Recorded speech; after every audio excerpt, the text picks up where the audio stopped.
No ar, Faixa Livre, rádio jornalismo de verdade, a informação de primeira qualidade, a interpretação e os comentários das notícias, entrevistas, o contraditório.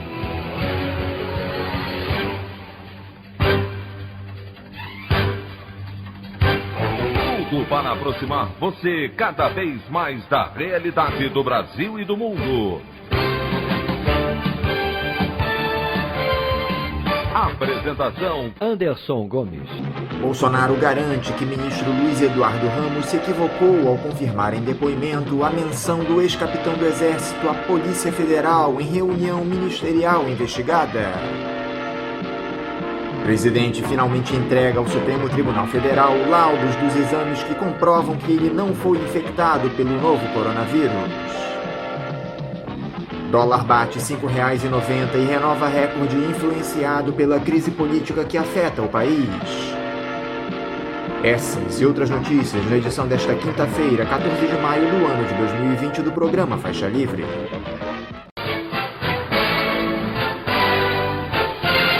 O comentário de Anderson Gomes.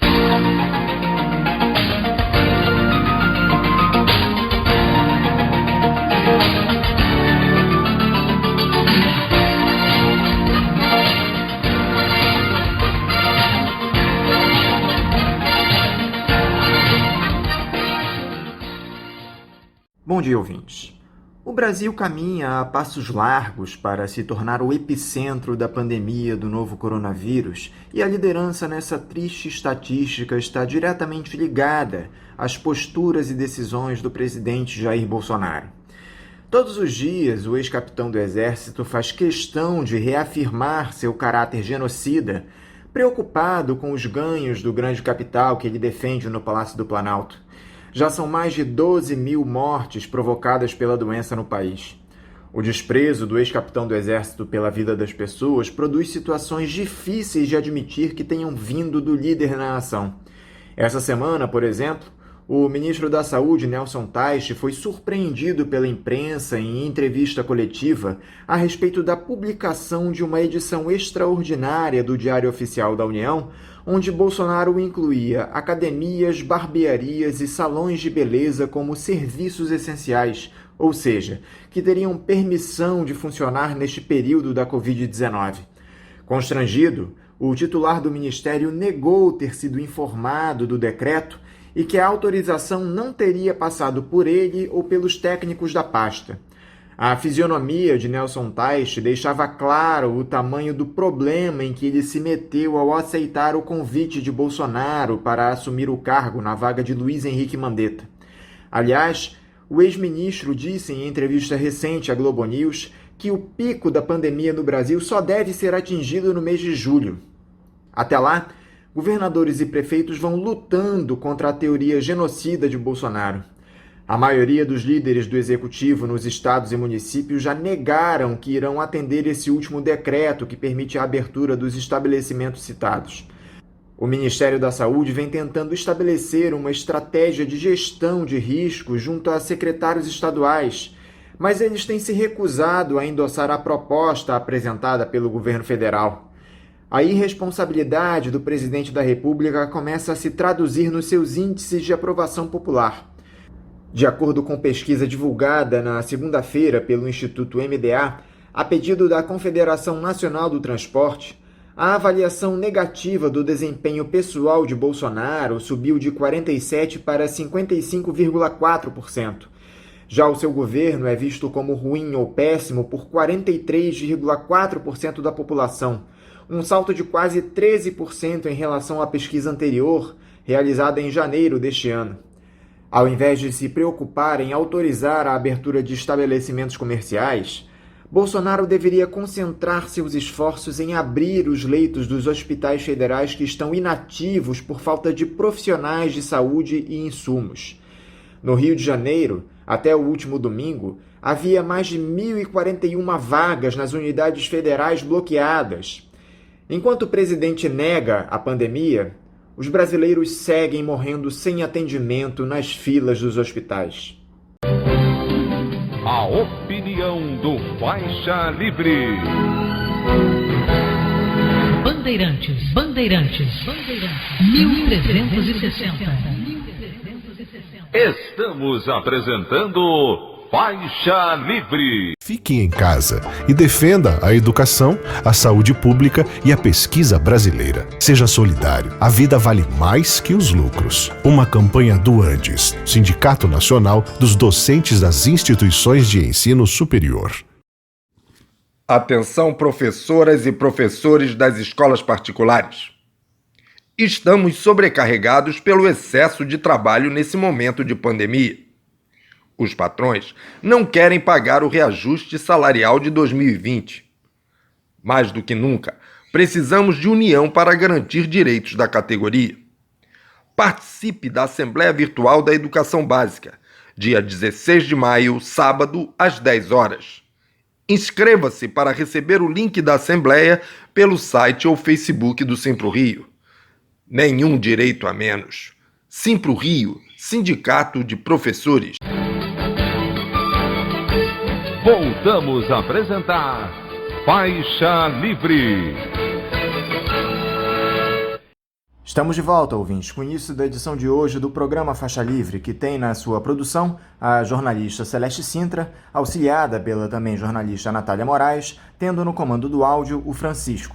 Meu bom dia a todos. E meu bom dia também a você, que pode aqui participar nos enviando mensagens eletrônicas para o endereço ouvinte@programafaixalivre.com.br ou ainda registrando suas participações diretamente nas nossas redes sociais. No Facebook, nossa página é o Programa Faixa Livre. No Twitter e no Instagram, para deixar o seu recado, basta seguir os perfis @PGMFaixaLivre. Lembrando que as participações por telefone estão inviabilizadas, pois durante o período da pandemia do novo coronavírus, nosso programa está sendo gravado no dia anterior à sua veiculação. Pedimos desculpas aos nossos ouvintes que costumam interagir conosco desta forma, mas foi a maneira encontrada pela equipe do Faixa Livre para mantê-los informados sobre o que acontece no país e no mundo com essa nossa visão crítica, e ao mesmo tempo preservando a saúde dos profissionais que levam o programa ao ar. O Faixa Livre pode ser acompanhado também pelo nosso aplicativo para celulares com sistema operacional Android. O nome do aplicativo é Programa Faixa Livre. Os ouvintes também têm acesso à transmissão pelo nosso site, o www.programafaixalivre.com.br, ou pela página da Associação de Engenheiros da Petrobras, a AEPET, uma das nossas entidades patrocinadoras, no www.aepet.org.br. Para quem perdeu alguma das edições ou quer ouvir novamente o Faixa Livre, os áudios das entrevistas e editoriais estão disponíveis no nosso podcast, nos aplicativos Spotify, Deezer e Castbox. E dando início às nossas entrevistas, eu cumprimento o historiador e dirigente do Partido Comunista Brasileiro, Heitor Oliveira. Heitor Oliveira, bom dia. Bom dia, Anderson. Bom dia aos companheiros ouvintes do Faixa Livre. Aí, bom dia, boa tarde, boa noite, né? Não sabendo aí a hora que estarão ouvindo o programa. E obrigado pelo convite, Anderson. É sempre um grande prazer colaborar com Faixa Livre. Esse programa tão importante para todos nós, um programa que, além de informar, também forma e cumpre esse papel extremamente importante, quanto mais nessa conjuntura em que nós todos estamos nesse isolamento, nessa quarentena. É fundamental ter um programa como Faixa Livre. E aí, nesse sentido, eu queria parabenizar todos vocês aí da equipe que estão garantindo a manutenção desse programa. Parabenizar você, Anderson, a Celeste, a Natália, o querido Paulo e todos que garantem essa produção e a continuidade do programa, né? E aproveito para desejar que todos estejam bem dentro desse tempo adverso e tão complicado, né, que nós estamos passando. Obrigado aí pelo convite, estamos juntos. Muito obrigado, Heitor, por conversar conosco aqui no Faixa Livre novamente. Heitor, em meio a essa ditadura do capital que escraviza a população mundial e destrói as condições de vida das pessoas, especialmente daqueles que têm a pele da cor preta, o Brasil lembrou ontem os 132 anos da Lei Áurea, que supostamente libertou os escravos no país. Heitor, há muito que se comemorar no dia de hoje? Você, como historiador, diria que o povo está de fato liberto? Bom, Anderson, infelizmente não temos muito o que comemorar, né? Esse dia 13, inclusive, faz parte da construção de um mito, né? Da tentativa da construção de uma história oficial sobre a abolição, onde busca construir uma imagem da bondosa princesa que aboliu a escravidão. Mas nós sabemos que a situação é muito diferente, né? Foi muito diferente do que a história oficialmente buscou apresentar, né? Sabemos que essa situação foi construída em um cenário muito adverso do que nos dizem os livros, né? O que nós devemos e temos que celebrar, sim, é o dia 20 de novembro, o Dia da Consciência Negra, a memória de Zumbi, e saudar todos os negros, os ativistas, militantes, abolicionistas que lutaram contra esse crime brutal que foi a escravidão, né? E infelizmente o cenário hoje é ainda muito adverso, né? Vivemos um verdadeiro genocídio da população negra, pobre. As desigualdades sociais no Brasil possuem uma forte conotação racial, até porque o desenvolvimento do capitalismo brasileiro não aboliu na prática a escravidão, mas a metabolizou e colocou o racismo a serviço do domínio de classe e da exploração, né? Lembrando inclusive até o Samba da Mangueira de 1988, né, que dizia, né, livre do açoite da senzala, preso na miséria da favela. Acho que isso demonstra um pouco ainda essa realidade tão brutal dos nossos dias, principalmente com a população negra, que continua sofrendo os impactos do racismo no seu cotidiano, no dia a dia, e aí inclusive aí sofrendo um genocídio por parte do Estado. De fato é uma situação que não temos o que comemorar. Temos muito ainda por fazer, temos uma luta para ser construída ainda, e de fato poder conseguirmos avançar na nossa história e construir de fato uma sociedade que deixe para trás o peso da escravidão e do racismo, e de como isso se impacta na população pobre, negra, moradora das favelas, subúrbios e periferias, né? De fato, não há o que comemorar. Quais você considera as principais amarras que mantêm a população brasileira escravizada atualmente, Heitor? Quem são os senhores de engenho do século XXI? Então, né, podemos dizer que no Brasil, aqui no nosso país, nós temos um capitalismo plenamente desenvolvido, né? O que significaria isso, né? Que basicamente no país, no Brasil, os nossos problemas, eles não são por falta de desenvolvimento, uma falta de avanço nos modos de produção, mas justamente, nossos problemas são justamente causados pelo modelo de desenvolvimento que foi aplicado aqui, né? Tanto no campo quanto na cidade. Podemos dizer que o capitalismo e os capitalistas, né, mais propriamente dito, são hoje os velhos senhores de engenho, né? Porque o capitalismo no Brasil, ele soube metabolizar até os atrasos do país, né? O latifúndio, por exemplo, foi metabolizado no interior do agronegócio. O modelo de desenvolvimento do capitalismo brasileiro no campo, por exemplo, ele não precisou nem fazer a distribuição de terra, a reforma agrária, mas ele metabolizou a própria estrutura do latifúndio e potencializou ali a estrutura do que hoje nós temos no campo brasileiro, que é o agronegócio, né? E aí, nesse sentido, os industriais, as fábricas, os serviços, o comércio, todos esses setores estão a serviço do modelo de capitalismo que veio sendo aplicado no nosso país. E que recentemente ocorreu, dentro dessas chamadas contra-reformas, né, uma intensificação da exploração dos trabalhadores. E aí, quando nós falamos dos trabalhadores, nós estamos especialmente dos trabalhadores pobres, trabalhadores moradores de periferias, de bairros populares, das favelas, onde nós temos inclusive um grande contingente de população negra. E aí, no caso, com as recentes contra-reforma, né, da Previdência, da reforma trabalhista, a lei de terceirização, inclusive em atividades fins, e nesse próprio contexto, a emenda constitucional do teto de gastos, que aprofundou esse quadro de precarização da vida, né, desses trabalhadores, com congelamento de gastos em áreas fundamentais, né, como saúde, educação, habitação, infraestrutura, né.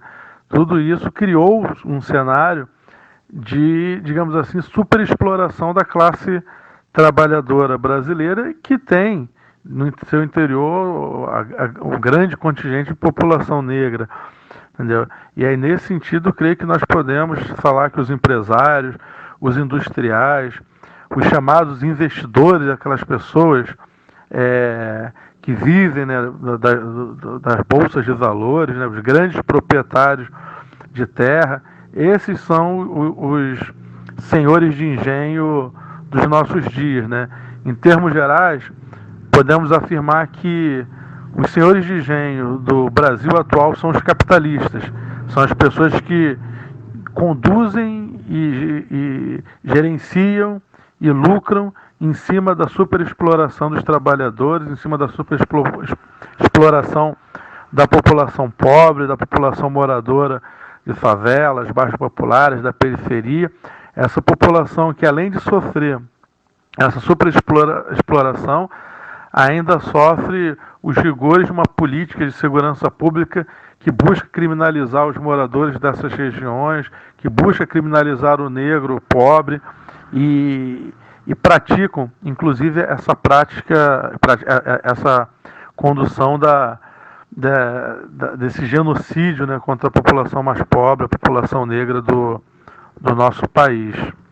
Agora, Heitor, por que ainda há tanto preconceito no nosso país? Já são 132 anos do fim da escravidão. Que tipo de traço faz com que a sociedade ainda relegue tanto as pessoas que têm a pele da cor preta?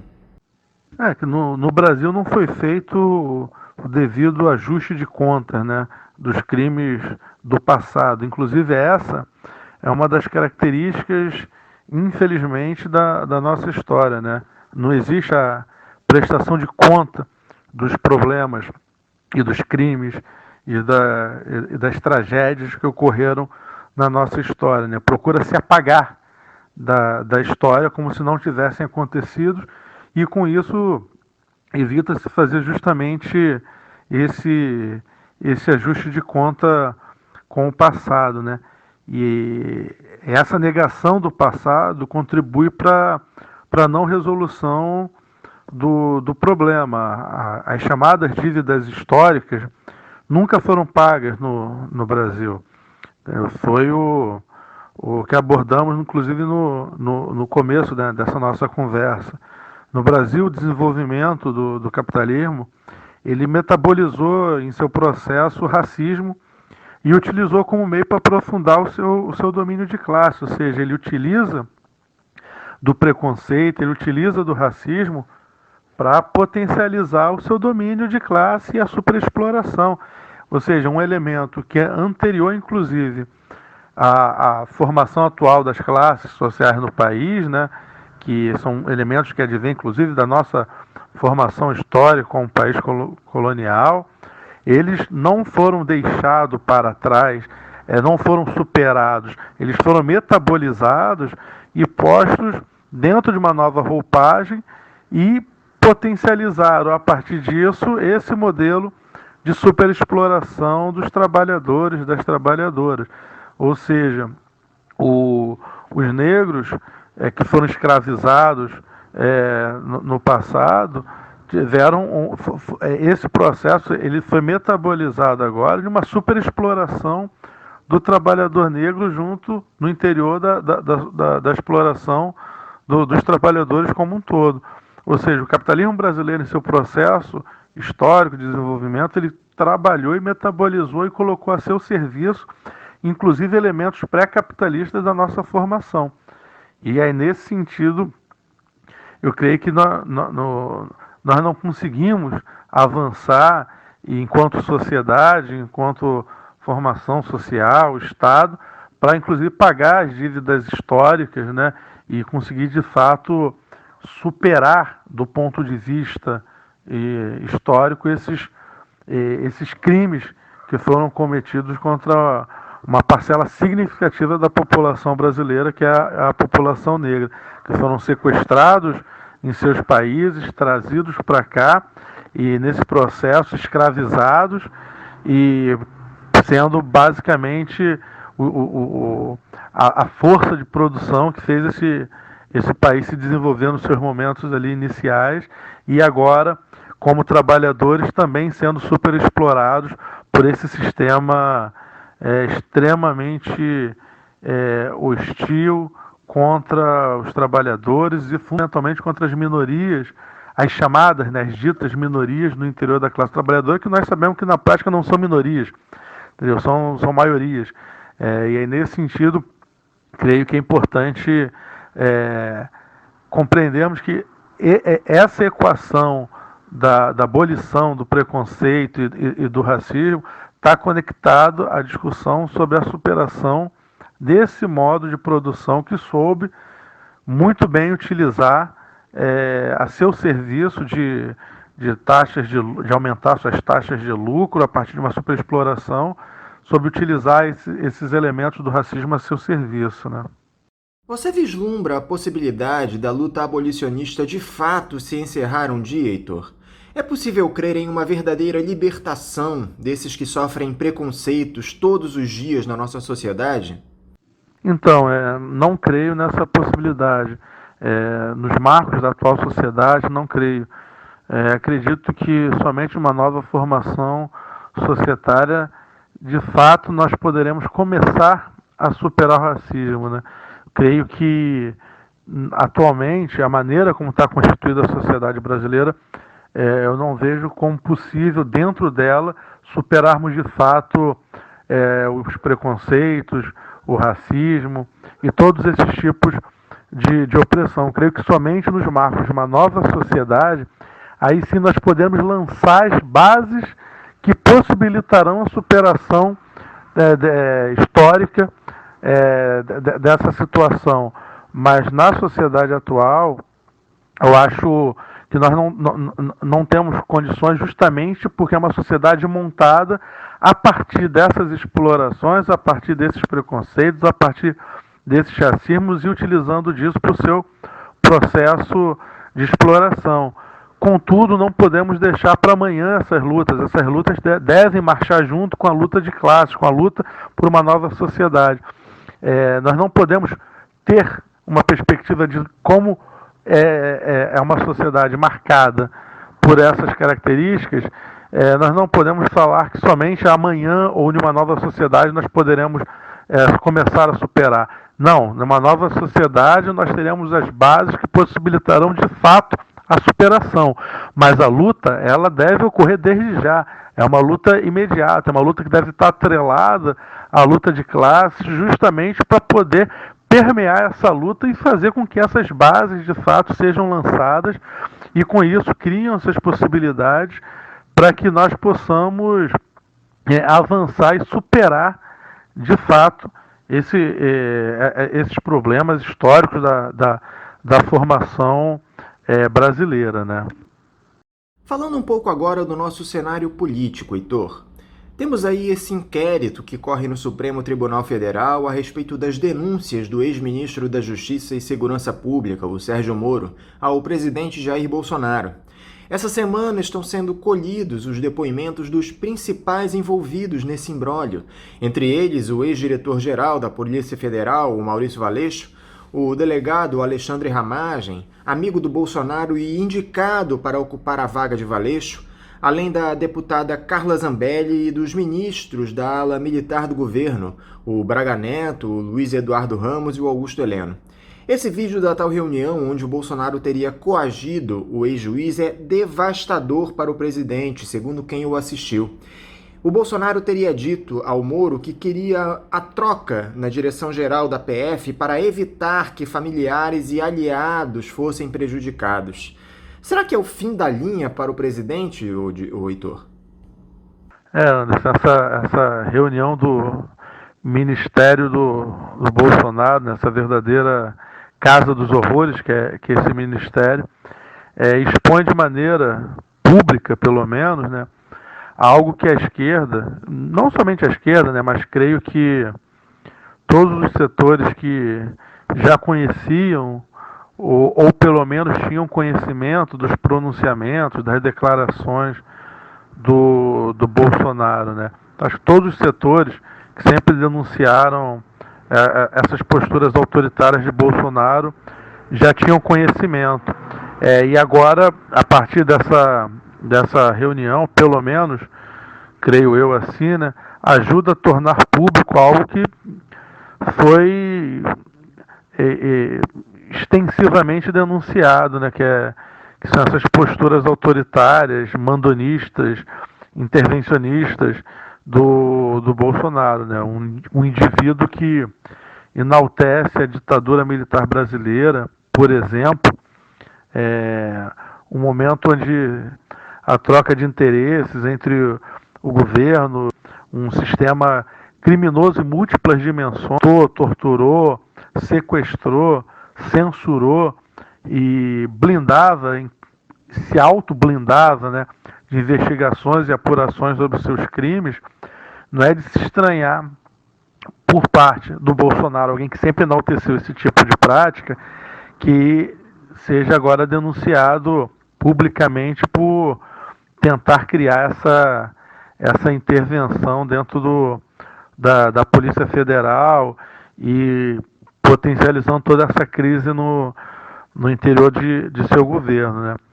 Agora, não sei se nós podemos afirmar se é o fim da linha, mas pelo menos isso mostra, ou melhor, né, as chagas expostas de um governo extremamente autoritário, militarizado, com elementos fascistizantes muito fortes, né, e com aspirações de ser um governo autorregulado, autorreferenciado, e que se coloca esses elementos a serviço de uma pauta ultraliberal e subserviente aos interesses do capital internacional, principalmente dos Estados Unidos, né?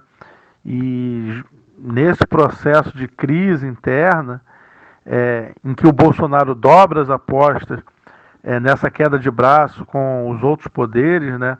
Participando de atos públicos com críticas e até pedidos de intervenção militar, com pedido para fechar o Congresso, interditar o Supremo.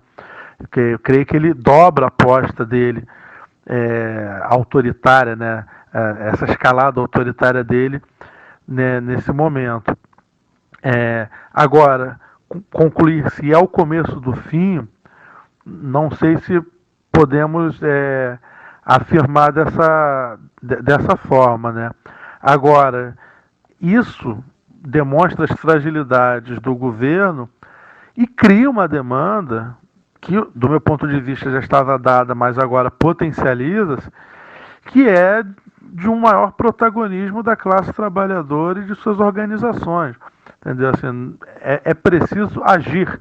Nós não podemos deixar que o governo Bolsonaro fique convulsionando em suas crises internas e não tenhamos uma ação, um protagonismo da esquerda, dos setores da classe trabalhadora, de suas organizações, dentro dessa crise, né? Nós não podemos ficar numa visão de torcida esperando que o governo caia de podre, pois por mais que ele esteja podre, de fato ele talvez já tenha nascido podre, ele não cairá por suas próprias contradições.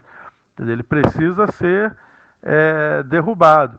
E aí, nesse sentido, creio que se é ou não o fim da linha desse governo, é algo que nós devemos construir a partir das lutas dos movimentos sociais, dos movimentos populares, das organizações da classe trabalhadora, né? Porque por mais que seja um governo que esteja nesse momento fragilizado por suas crises internas, por uma queda da popularidade, não cairá por suas próprias contradições. Ele precisa ser derrotado, tanto em sua política quanto em sua composição. E aí, nesse sentido, eu creio que cabe à classe trabalhadora e suas organizações assumir um maior protagonismo nesse momento para poder fazer frente a esse governo e esse show dos horrores, essa verdadeira tragédia que se abateu contra o Brasil, que é o governo do Bolsonaro, que a partir da exposição, né, dessa reunião ministerial, expôs a público algo, volto a dizer, que já era de conhecimento de uma parcela significativa da esquerda como um todo, mas uma parcela significativa da sociedade, e que nós temos agora que, aproveitando inclusive desse momento, avançar na nossa campanha contra esse governo, nas mobilizações contra esse governo, para de fato derrotá-lo. Entendeu? É um governo autoritário, com aspirações mais autoritárias ainda, que busca se autorregular, se autorreferenciar, que ameaça os outros poderes, né, digamos assim, do país, que faz uma queda de braço com o Supremo, com o Congresso, busca, e aí, como ficou exposto nessa reunião, ter uma intervenção mais direta na Polícia Federal, em outros órgãos de controle. Entendeu? Assim, é um governo que precisa ser derrotado, mas volto a dizer, ele não cairá por suas próprias contradições, entendeu? Né? E não cabe aos setores que querem derrotar esse governo o papel de torcedores. Eles precisam agir e de maneira proativa, construir uma superação desse governo a partir dos movimentos sociais, movimentos populares, movimentos sindicais, compreendendo os limites que nós estamos hoje, que impossibilitam ações de rua, que são, no caso, agora o momento dessa quarentena. Mas mesmo dentro desse limite, é não apenas possível, como necessário, uma reorganização nossa para fazer enfrentamento a esse governo. Diante de toda essa tentativa de aparelhamento do Bolsonaro na PF, dá para confiar em uma investigação isenta que produza provas contundentes contra o presidente, Heitor? Creio que a pergunta que cabe ser feita é se existe independência de investigação. Fica difícil de vislumbrar essa independência quando o que vemos é justamente o avanço da intervenção do Bolsonaro em todas as áreas, né? Agora, é importante analisarmos que essa independência também nunca houve, de fato.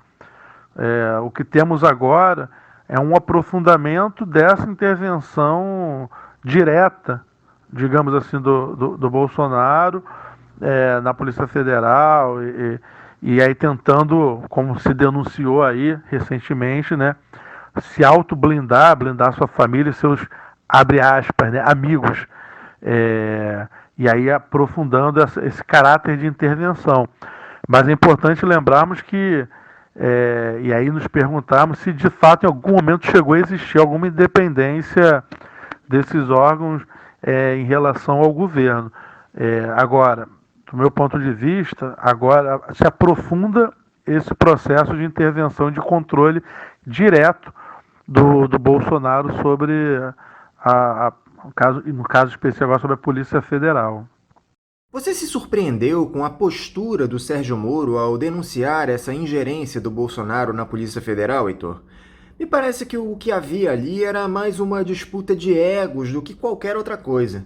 Aliás, o ex-juiz acabou deixando evidentes uma série de crimes que ele mesmo cometeu nesse episódio. Sinceramente, assim, não me surpreendeu a postura do Moro, né? Porque como você mesmo colocou ali, foi uma disputa de ego, né? Como diz um amigo, a fogueira das vaidades é sempre a fogueira mais alta, né? Moro foi uma figura extremamente ativa nesse processo todo, né? Foi ativo nas eleições e na construção desse governo. De bom moço, o Moro não tem absolutamente nada, né? É um dos principais responsáveis, podemos inclusive dizer isso, pelo bolsonarismo. Não vamos esquecer também, inclusive, o seu pacote anticrime que dentre outros absurdos, buscava institucionalizar a política do abate de suspeitos, por exemplo, né? Sem contar em ser um ativo incentivador, né, de um maior autoritarismo, inclusive de uma maior militarização das políticas de segurança pública, entendeu? Ou seja, de bom moço, de fato, o Moro não tem absolutamente nada.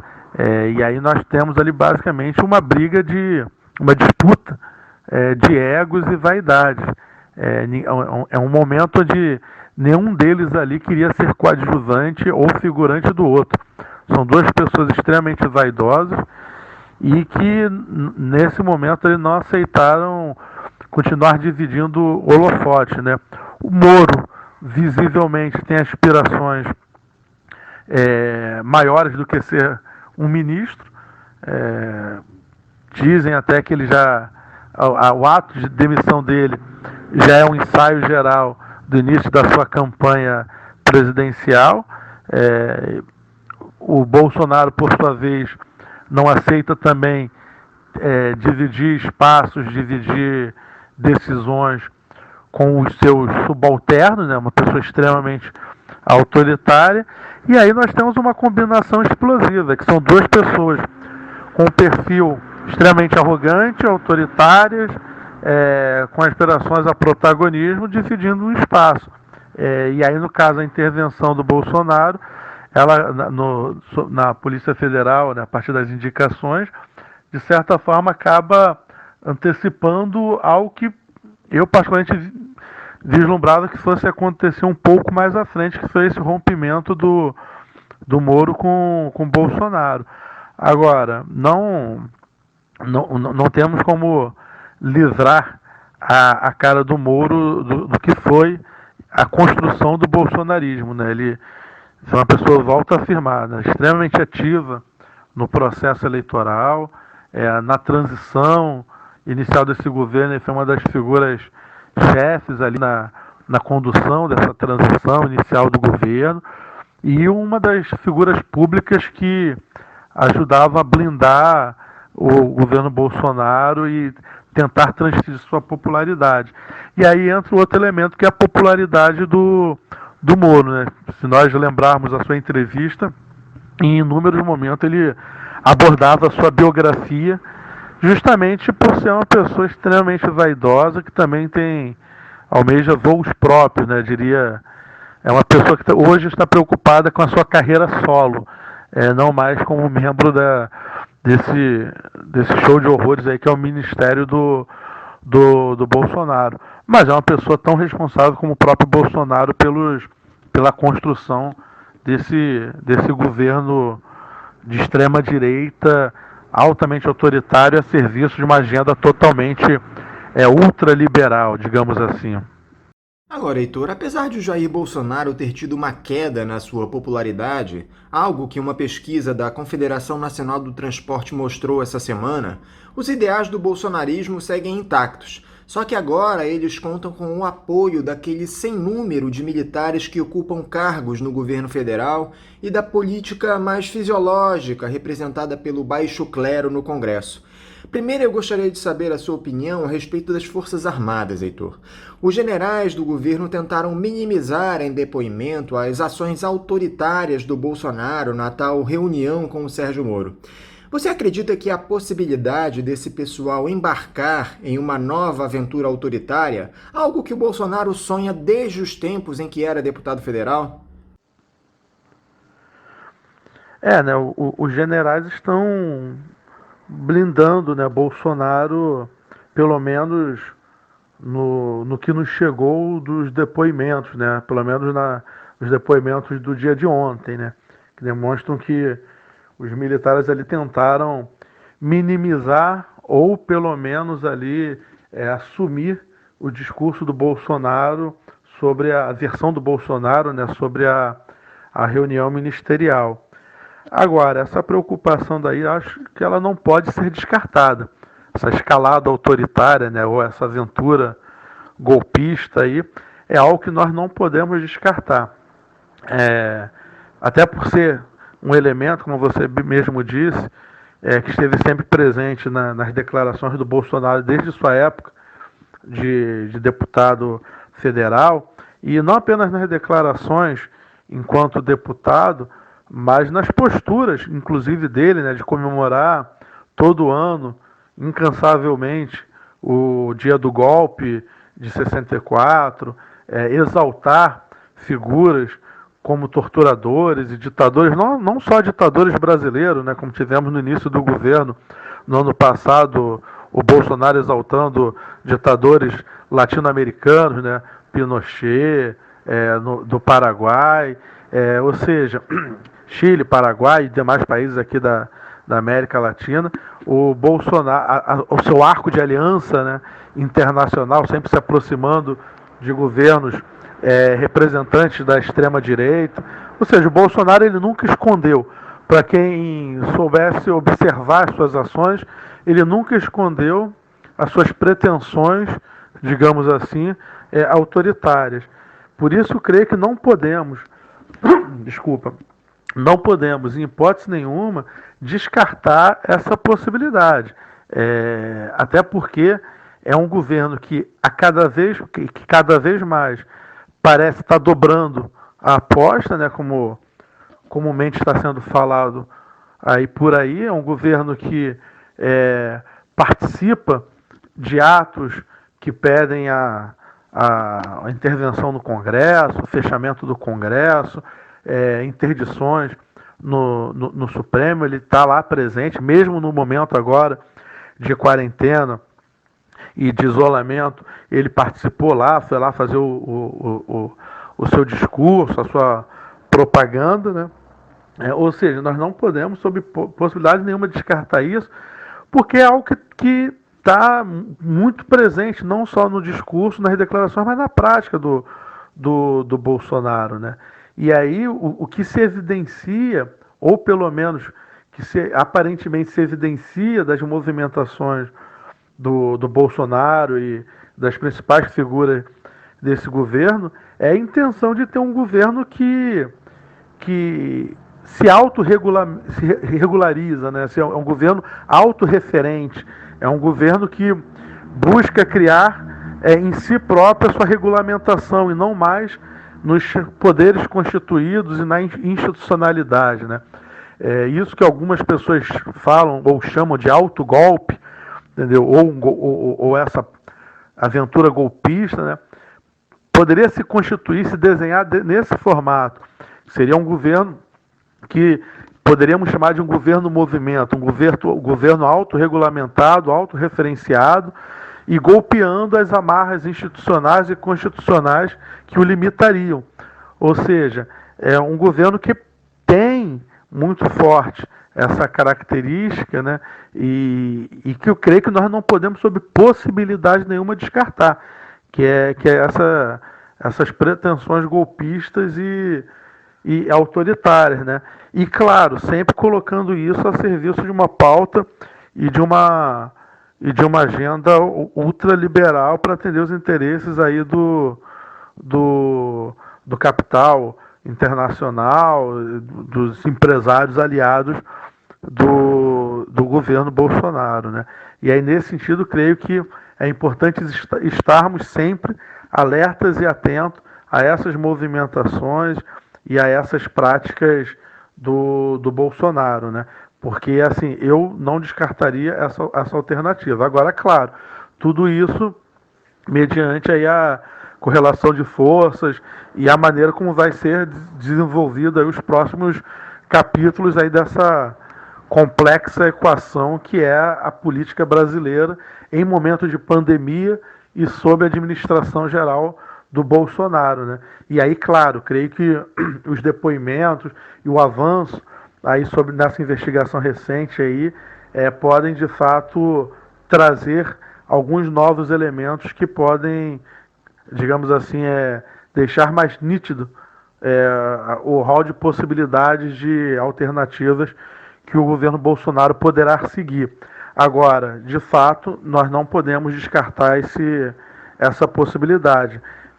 E os militares presentes no governo demonstram, pelo menos agora nesse evento aí do depoimento no dia de ontem, demonstram um alinhamento político com o Bolsonaro, né?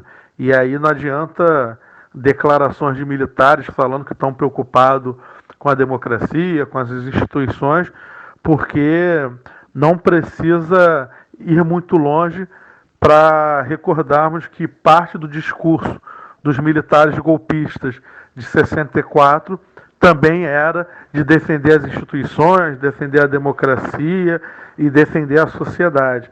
Ou seja, é uma alternativa que nós não podemos descartar, e aí é fundamental que não apenas a esquerda, não apenas os partidos, os movimentos sociais da esquerda, mas todos os setores minimamente democráticos fiquem alerta a esse quadro de desenvolvimento aí da política nacional. Uma coisa que me preocupa, Heitor, é o Rodrigo Maia. Ele é um liberal de marca maior, defende todas as pautas econômicas do governo em ataque à população, ao serviço público, às nossas estatais, está com a faca e o queijo na mão. Depende dele a abertura de um processo de impeachment do presidente. O que falta, na sua opinião, para o Rodrigo Maia dar sequência a um dos pedidos de impedimento que se acumulam em cima de sua mesa?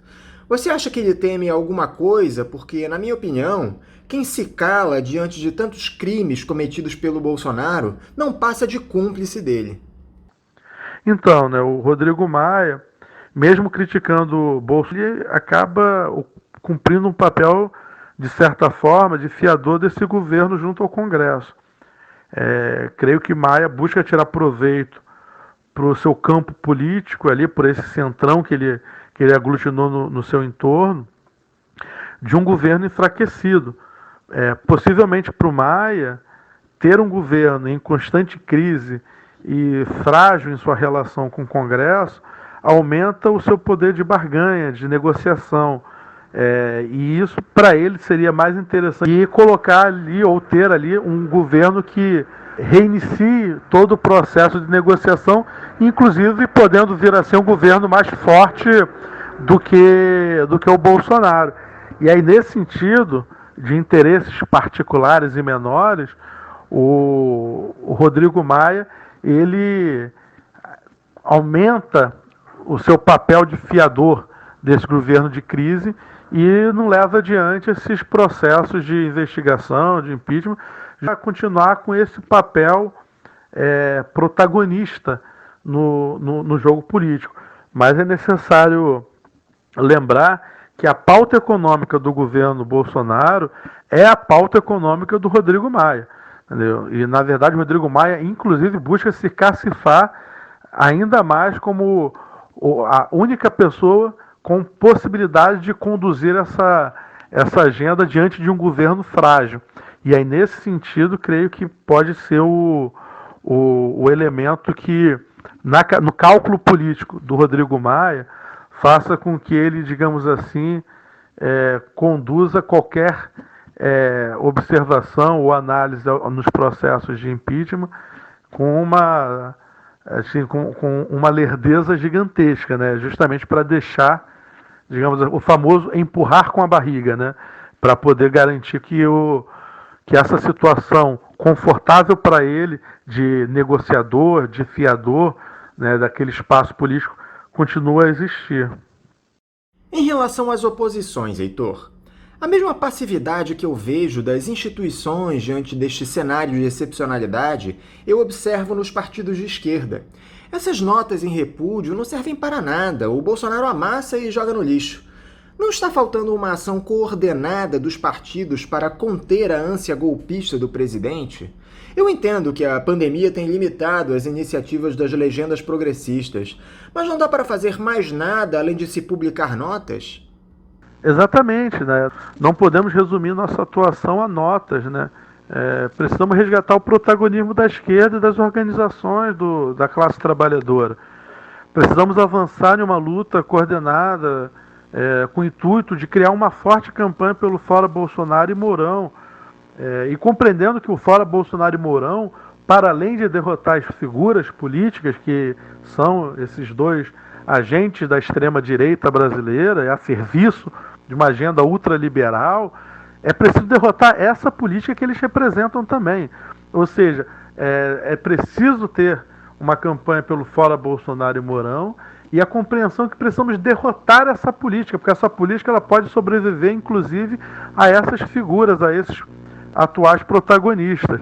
E aí, nesse sentido, creio que nós precisamos passar por uma reorganização da ação da classe trabalhadora, que hoje está dispersa, e essa reorganização da classe é o que poderá potencializar tanto fazer frente aos ataques que nós estamos sofrendo, como a construir a nossa necessária contraofensiva, né? Porque se é certo que nesse momento os ataques que nós estamos sofrendo demandam a criação de um amplo leque de unidades de ação para a garantia dos direitos, em defesa das liberdades democráticas, nós precisamos também apresentar o que nós queremos, qual é a nossa proposta, qual é o nosso programa alternativo para os problemas da classe trabalhadora, para os problemas do país. O que nós queremos, né? Qual será o nosso programa?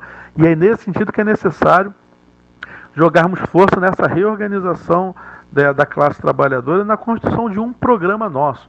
Agora, para construir esse programa nosso, essa classe ela precisa se reencontrar, ela precisa atuar de maneira organizada. E aí, nesse sentido, creio que é fundamental, mesmo hoje, em uma conjuntura tão adversa, avançar em ações concretas, ações práticas. Aí, nesse sentido, seria criar uma ampla campanha aí pelo Fora Bolsonaro, pelo Fora Mourão, e dentro das limitações que nós estamos passando hoje, que inclusive impossibilitam a ocupação em massa das ruas, das praças, das avenidas, em manifestações, em protestos, em mobilizações, mas dentro das limitações e das possibilidades do quadro atual, criar mecanismos de fazer enfrentamento hoje aos ataques que nós estamos sofrendo, mas também de começar a construir a nossa contraofensiva enquanto classe trabalhadora, até porque não dá para ficarmos na defensiva o tempo todo, é necessário construir a nossa alternativa, a nosso programa, as respostas nosso enquanto classe trabalhadora. Para encerrar, Heitor, como o PCB tem atuado no embate ao Jair Bolsonaro? Não é isso, né? Nós temos trabalhado nesse sentido de colaborar para a reorganização da ação da esquerda e das organizações dos trabalhadores. Estamos construindo o Fórum Sindical Popular de Juventude em defesa dos direitos das liberdades democráticas, que é um importante espaço de articulação, de luta, de mobilização da classe trabalhadora, inclusive apontando para essa reorganização necessária, né, da classe como um todo. Estamos participando ativamente lá da Frente Povo Sem Medo, que também é outro importante espaço de discussão, de debate, de ação e mobilização. Estamos presentes no movimento sindical, nos movimentos sociais, no movimento popular, no movimento estudantil, e em todos esses espaços trabalhando, não apenas para fortalecer essa campanha que hoje nós julgamos ser extremamente necessária, que é a campanha do Fora Bolsonaro e Mourão, mas também buscando no interior de todos esses espaços apontar para a necessidade da reorganização da classe trabalhadora e dos seus instrumentos de luta, de pressão, de ação, de mobilização, como também da necessidade de construir um programa nosso da classe trabalhadora. E aí, nesse sentido, nós buscamos fortalecer a proposta, a ideia, né, da necessidade da construção de um encontro nacional da classe trabalhadora, né? Claro que esse encontro não se dará agora, durante a pandemia, onde nós todos estamos nesse processo de isolamento, de quarentena, mas é necessário desde já, e nós estamos trabalhando com afinco nisso, né, da necessidade de construir um encontro nacional, entendeu? Porque somente a classe trabalhadora, né, no encontro dela, poderá de fato pavimentar e tecer o seu próprio programa, que nesse momento é fundamental, até porque nós temos que garantir a nossa autonomia política, organizativa e programática, principalmente nesses momentos em que há todo esse enfrentamento amplo, né, contra o Bolsonaro e suas políticas. Nós precisamos garantir a nossa autonomia política enquanto classe, nossa autonomia programática enquanto classe, até mesmo para não sermos instrumentalizados pelas diferentes frações da burguesia que estão hoje disputando o seu protagonismo e a sua condução política do projeto de direita, né, no país. Aí, nesse sentido, é fundamental garantir a nossa autonomia enquanto classe trabalhadora, garantir o nosso programa autônomo da classe trabalhadora, quais são as propostas da classe trabalhadora para o país, para a reorganização da classe, nossos programas de luta, nossas bandeiras, nosso programa mínimo, nosso programa estratégico. É necessário construir essa reorganização da classe trabalhadora e fortalecer a auto-organização dos trabalhadores também, porque é fundamental, nesse momento, nós não virarmos instrumentos na mão das diversas frações da elite. Nós temos que garantir a nossa autonomia enquanto classe, né? E, nesse sentido, apontar para a auto-organização dos trabalhadores e a construção do seu programa, de uma perspectiva aí de um encontro nacional, para garantir não apenas resistir a esses ataques todos que estamos sofrendo enquanto classe, mas também para construir a nossa necessária contraofensiva, porque de fato a história não pode terminar assim, e não apenas é possível, como é necessário superarmos esse momento tão adverso que nós estamos vivendo e construir de fato uma sociedade socialista, construir de fato um poder que seja popular, que esteja a serviço das classes trabalhadoras e construído pelas próprias classes trabalhadoras do nosso país. Heitor Oliveira, muito obrigado por estar conosco mais uma vez aqui no Faixa Livre. Eu te agradeço esse esforço para nos ajudar a entender todo o nosso cenário político. Eu desejo a você um bom dia e um forte abraço. Eu que agradeço o convite, é sempre uma honra estar participando do Faixa Livre, um importante instrumento de formação, de informação, de comunicação, uma importante trincheira aí na luta das ideias. E é sempre um grande prazer estar com vocês e me coloco sempre à disposição quando for preciso. E vamos lá, temos uma tarefa extremamente gigantesca nessa conjuntura tão adversa, que é fazer frente a esse projeto de terra arrasada que vem sendo conduzido aí por Bolsonaro e companhia, e fazer frente a isso e construir a nossa alternativa, o nosso poder popular, na perspectiva aí do socialismo e, de fato, uma sociedade que esteja a serviço dos interesses da classe trabalhadora e não mais de uma pequena elite. Obrigado aí pelo convite, estamos juntos. Um abraço a todos. Conversamos aqui com o historiador e dirigente do Partido Comunista Brasileiro, Heitor Oliveira. Dentro desse processo de transição que vem ocorrendo no programa nos últimos tempos, os ouvintes passam a ter momentaneamente a opção de depositar suas contribuições em duas contas. Além da tradicional da Associação de Engenheiros da Petrobras, a AEPET, está disponível também a conta em nome da Associação de Funcionários do BNDES, a AFBNDES, cuja agência é a do Banco Itaú, de número 1964, conta corrente 03004, dígito 1.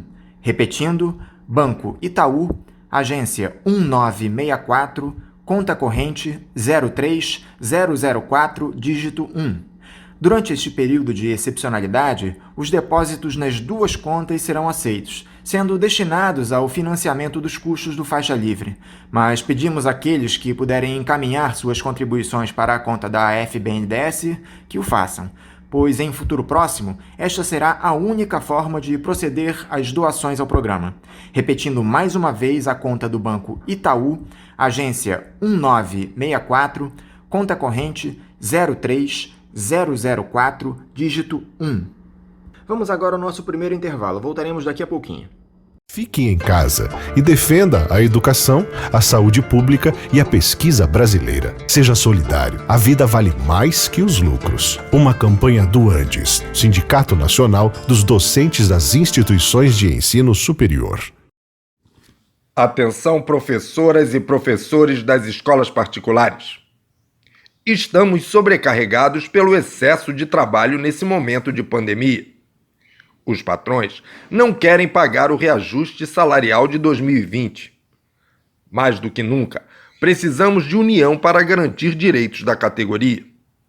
Participe da Assembleia Virtual da Educação Básica, dia 16 de maio, sábado, às 10 horas.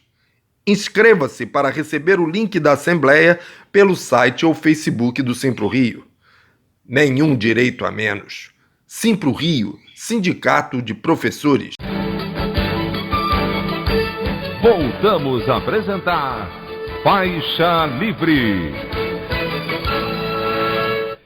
Estamos de volta, ouvintes, e agora eu cumprimento o coordenador do Sindicato Estadual dos Profissionais de Educação do Rio de Janeiro, Gustavo Miranda.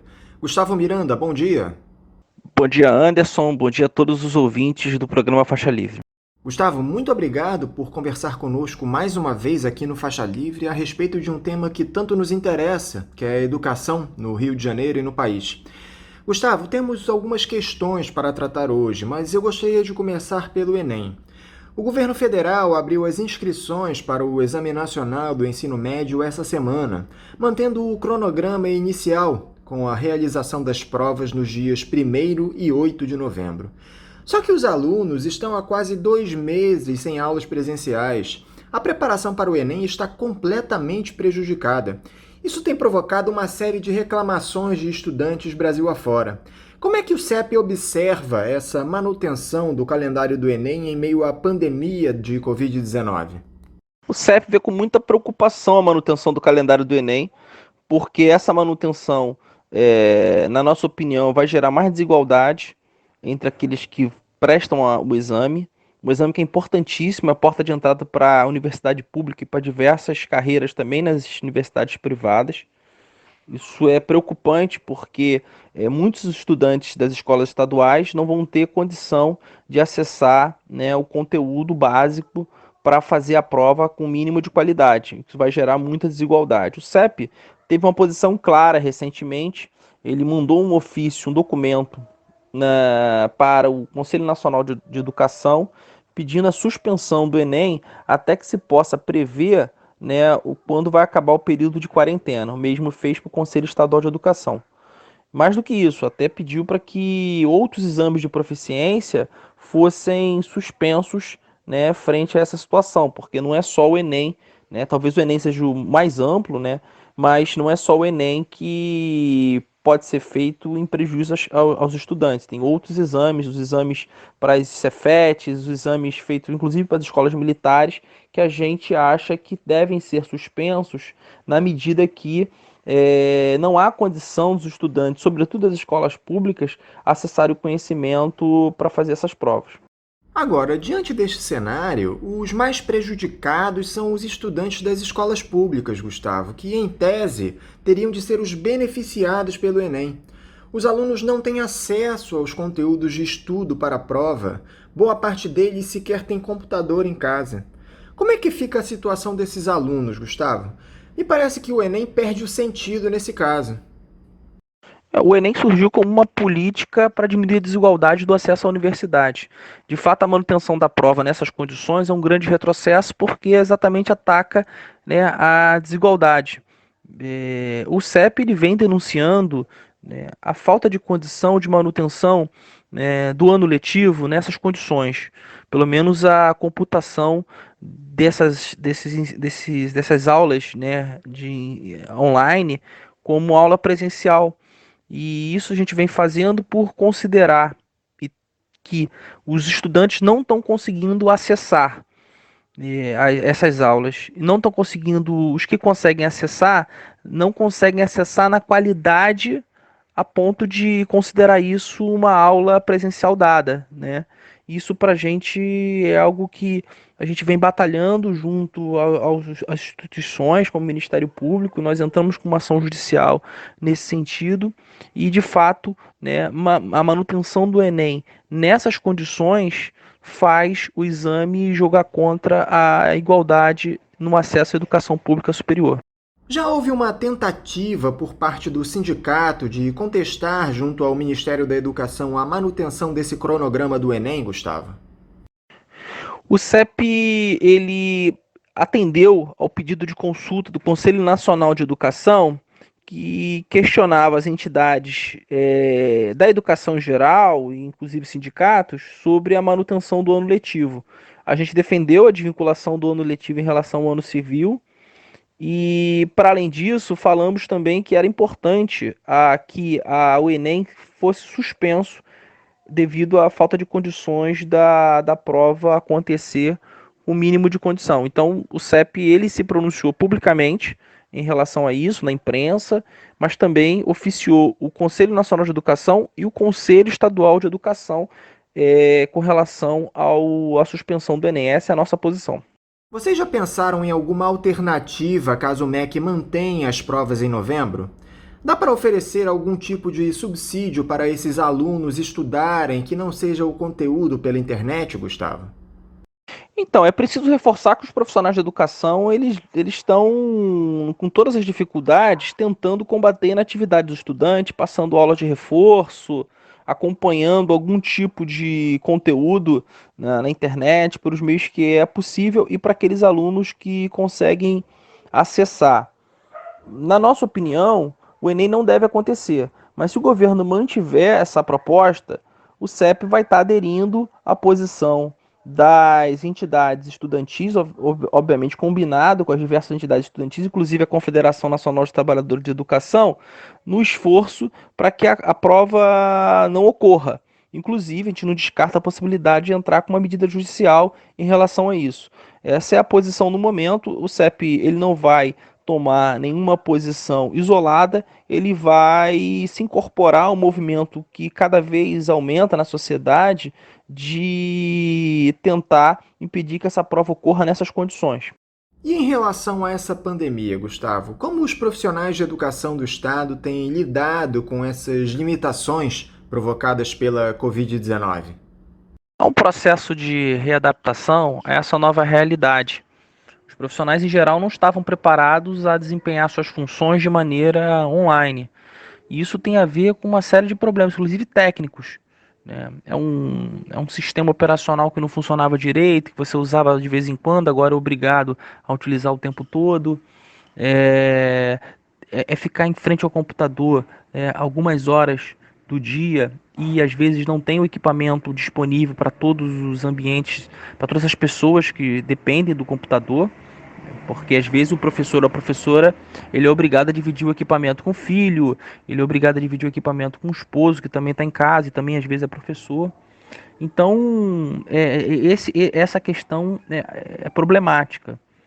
Do ponto de vista da boa vontade dos profissionais, os profissionais eles estão tentando atender as demandas dos alunos da maneira que é possível, a despeito da própria ação dos governos que procuram, e muitas vezes, somente resolver o problema do dia letivo sem se preocupar com a qualidade da educação. Agora, o que os profissionais vêm demandando mesmo é que essas aulas, eles têm a plena consciência que estão muito aquém do que eles conseguem produzir em sala de aula, no contato, né, diário com os estudantes. Agora, o governo do estado tem atendido às demandas de vocês do CEP, Gustavo?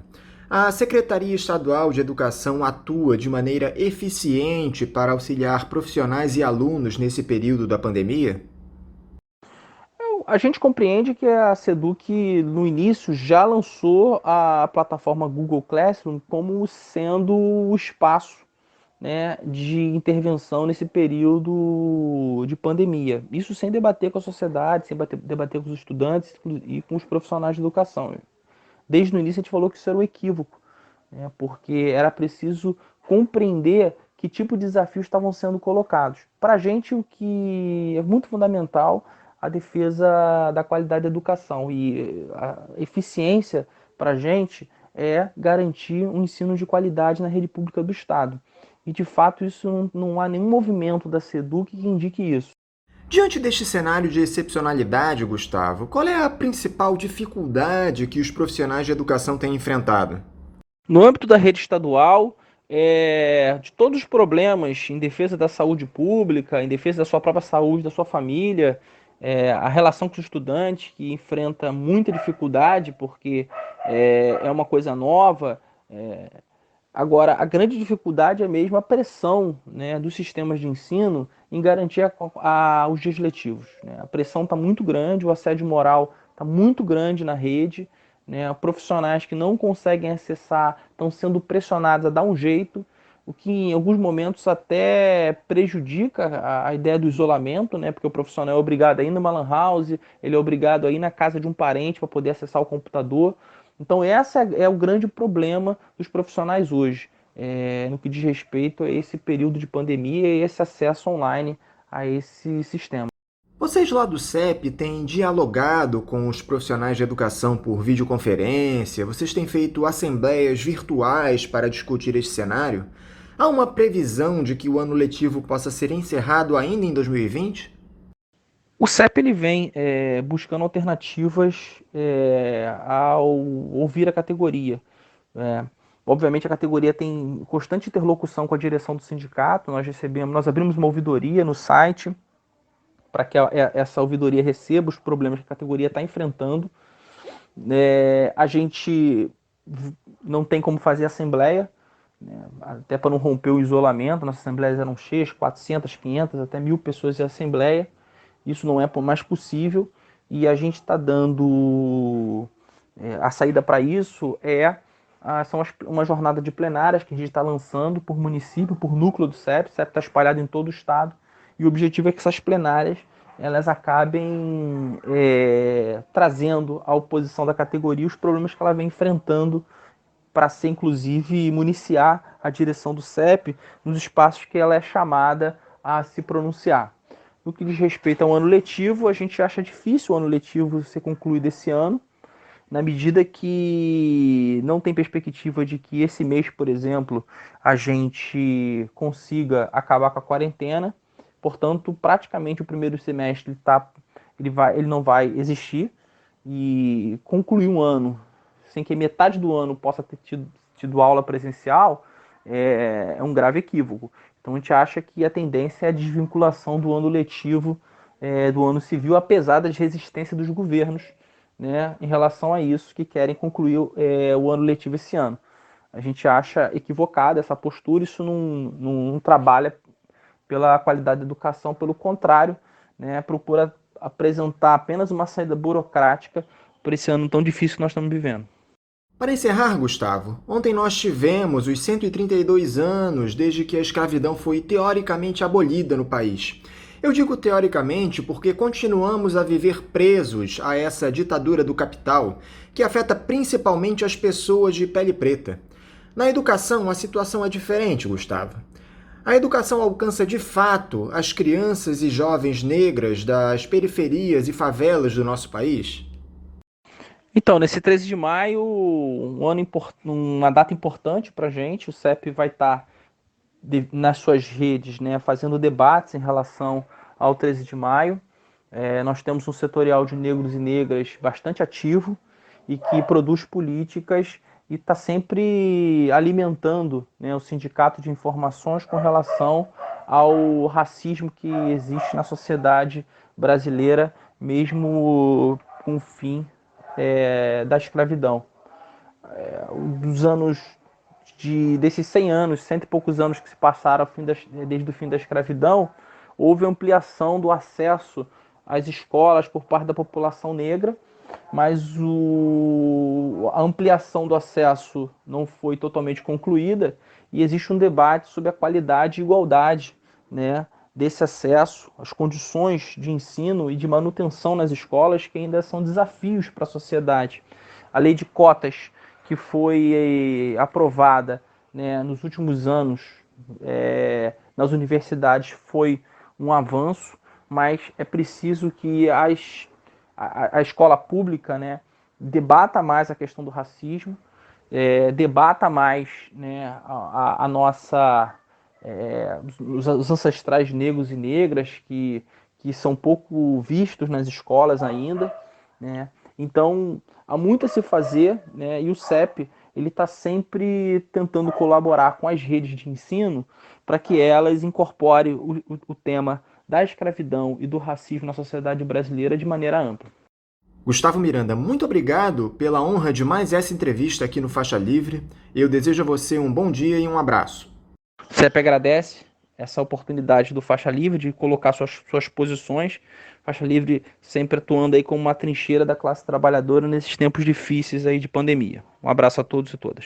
Conversamos aqui com o Gustavo Miranda, ele é coordenador do Sindicato Estadual dos Profissionais de Educação do Rio de Janeiro, o CEPRJ. Antes de irmos para o intervalo, eu tenho um recado aqui do Sindicato dos Professores do município do Rio de Janeiro, o Simpro-Rio. No próximo sábado, dia 16, eles vão realizar uma assembleia virtual da educação básica a partir das 10 da manhã pela plataforma Zoom.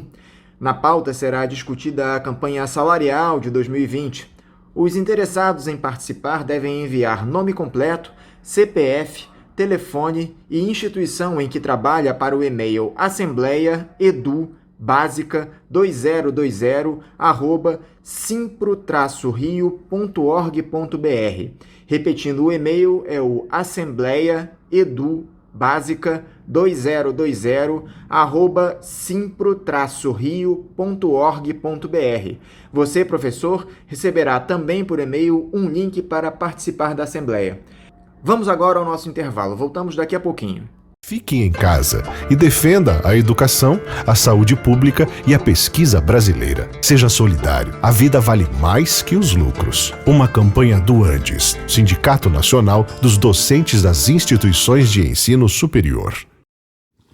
Atenção, professoras e professores das escolas particulares.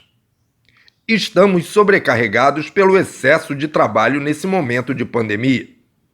Os patrões não querem pagar o reajuste salarial de 2020. Mais do que nunca, precisamos de união para garantir direitos da categoria. Participe da Assembleia Virtual da Educação Básica, dia 16 de maio, sábado, às 10 horas. Inscreva-se para receber o link da Assembleia pelo site ou Facebook do Simpro-Rio. Nenhum direito a menos. Simpro-Rio, Sindicato de Professores. Voltamos a apresentar Faixa Livre. Estamos de volta, ouvintes, e agora eu cumprimento o presidente do Sindicato Nacional dos Auditores Fiscais da Receita Federal do Brasil, a Delegacia Sindical do Rio de Janeiro, o Alexandre Teixeira. Alexandre Teixeira, bom dia. Bom dia, Anderson. Bom dia, ouvintes. Muito obrigado, Alexandre, por conversar conosco mais uma vez aqui no Faixa Livre. Alexandre, a pandemia do novo coronavírus tem provocado uma série de situações excepcionais na história do país. Uma delas é a implementação desse auxílio emergencial de R$ 600 pelo governo federal para desempregados e autônomos, além de outras categorias, que está a cargo da Caixa. A grande questão é que essa medida acabou provocando também um enorme caos, dado o volume de brasileiros que têm direito a esse auxílio e as exigências estipuladas pela administração Bolsonaro para que se tenha acesso a ele. Isso acabou estourando na Receita Federal, já que uma das condições para que as pessoas recebam esse dinheiro é que o CPF esteja válido, entre outras coisas. As aglomerações na porta das agências foram inevitáveis, e isso é tudo que as autoridades de saúde pedem que não aconteça. Como é que você avalia todo esse cenário que acabou atingindo diretamente os servidores da Receita, Alexandre? Bom, Anderson, em primeiro lugar, a gente pode discutir isso mais adiante se quiser. Eu não vejo a necessidade, não vejo necessidade de fazer todas essas atualizações no CPF como determinou o governo, não a Receita. Isso foi uma determinação do governo, foi uma opção do governo. O que me parece um pouco absurdo, já que o auxílio é emergencial e tem criado, como você disse, essas filas, que é tudo que não se pode fazer nesse momento. Então o governo está criando essa situação quando não era absolutamente necessária. Agora, também tem de um outro lado, e é nisso que quero me fixar nesse primeiro momento, é que a gente tem passado, há anos nós estamos sofrendo, nós servidores públicos de uma maneira geral, né, um processo de demonização, de desconstrução, né, e junto com todas as medidas, existe a falta de concurso. E tanto os auditores fiscais como todos os demais servidores que trabalham na Receita Federal, eu imagino que seja a mesma situação na Caixa Econômica, enfim, vários órgãos estatais ou órgãos públicos da admissão direta, sofrem com a falta de quadros, né? E a gente vê isso agora na saúde e vê isso também na Caixa Econômica, na Receita Federal. Os auditores fiscais não trabalham diretamente nas agências, atendendo e regularizando o cadastro de CPF, então não é muito o assunto que eu domino totalmente, mas posso te garantir que todas as carreiras, aquelas inclusive que atendem as pessoas nas agências para regularização do CPF, também essas categorias estão com a falta de quadros. Para você ter uma ideia, de auditores fiscais, nós éramos 12 mil auditores fiscais em todo o Brasil há 10 anos atrás. Hoje, nós somos 8 mil auditores fiscais. Então, o que a gente vê hoje é um pouco, por um lado, é a consequência desse desmonte do serviço público, né, dessa demonização, dessa proposta de Estado mínimo, que na verdade é mínimo só para os direitos dos trabalhadores, para assistência, né, dos trabalhadores, dos mais necessitados, mas é forte de uma outra maneira. É isso. Alexandre, o governo ofereceu algum tipo de suporte à Receita para que essa enorme demanda nas agências pudesse ser atendida? Não, o governo não ofereceu nenhum suporte para atender essa demanda que ele mesmo criou. A Receita Federal teve que se virar, nós fizemos mutirões, inclusive auditores fiscais, como eu disse antes, não trabalham diretamente nas agências, mas nós ajudamos com mutirões a fazer, porque você atende as pessoas, mas depois tem um trabalho interno para regularizar os cadastros, né? Então, auditores, né, e outros servidores da Receita fizeram mutirões de feriados, fim de semana, para tentar resolver, mas não houve nenhuma ajuda do governo federal. Agora, não dava para facilitar a situação para a população, Alexandre? Milhões de pessoas ainda não receberam a primeira parcela do auxílio mais de um mês depois do início das inscrições no site da Caixa. Já tem muita gente passando fome Brasil afora. Era necessária toda essa burocracia? Então, isso é aquilo que eu já insinuei antes, né? Na nossa concepção, não era absolutamente necessária todo esse trabalho, né? Porque foi uma opção do governo fazer com que todo mundo tivesse que regularizar. Claro que o governo pode e deve, né, coibir a possibilidade de fraudes e, portanto, por exemplo, um CPF suspenso, claro, você deveria ir, né, fazer a regularização e tal. Só que, para você ter uma ideia, dos 13 milhões, cerca de 13 milhões de CPFs regularizados pela Receita, quase 12 milhões se referiam a pendências eleitorais. A pessoa não votou e não foi lá justificar, não pagou a multa, enfim, não regularizou esse dado na Receita Federal.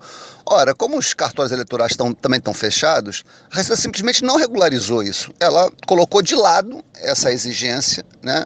E regularizou, entre aspas, né, passando por cima dessa deficiência, que já poderia ter sido pensado originalmente pelo governo para não criar, porque aí tem vários problemas, né? Tem um problema na Receita Federal de regularização do CPF, depois tem um problema da comunicação entre os sistemas da Receita Federal com a Caixa Econômica Federal, e depois tem um problema na própria Caixa Econômica Federal. Então todo esse processo desgastante, a maioria absoluta não era necessário, pelo menos que passasse por esse processo na Receita Federal. Isso foi uma opção do governo, que nos parece um pouco absurda. Talvez o objetivo seja esse mesmo, de postergar o pagamento, ou dificultar o pagamento. Quem é que não lembra daquele filme Eu, Daniel Blake, né, que se passa na Inglaterra, que é justamente isso, você tem os direitos, mas para conseguir acessar esses direitos, exercê-los, né, às vezes as pessoas morrem antes de conseguir. Então, na nossa concepção, em resumo, não era necessário nessa abrangência, a maior parte não precisaria ter regularização, e foi trabalho desnecessário e foram filas desnecessárias. Neste processo, Alexandre, uma situação que muito nos surpreendeu foi a notícia de que quase 190 mil militares teriam recebido o tal auxílio emergencial. É inacreditável que, em meio a esse cenário de desespero para milhões de famílias, esteja havendo o envio desses recursos para as Forças Armadas, porque não é possível que isso tenha sido um simples erro, Alexandre. Olha, Anderson, isso não passa pela Receita Federal, eu não domino tanto assim esse assunto, mas eu concordo com você. É muito imaginar que 190 mil erros, né? Porque o auxílio emergencial não me parece que caiba a pessoas com trabalho regular, né? Me parece muito estranho. Mas, bom, independente de fazer juízo de valor disso, é um absurdo, um descontrole que mostra, né, na verdade, o descontrole, o despreparo desse governo em todas as áreas, né, no controle da pandemia, em dar respostas rápidas para a economia, para dar respostas rápidas à proteção social necessária. Enfim, no mínimo uma incompetência, uma desorganização administrativa enorme, mas como você também disse, é muito estranho. A quantidade de erros não nos permite supor que se trata só de erro, mas eu não tenho como avançar mais do que isso.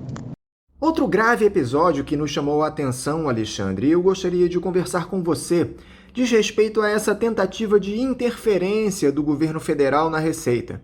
No caso daquela reunião do presidente Jair Bolsonaro com o deputado federal Davi Soares, do Democratas de São Paulo, filho do pastor R.R. Soares, e o secretário da Receita José Barroso Toches Neto, no final de abril.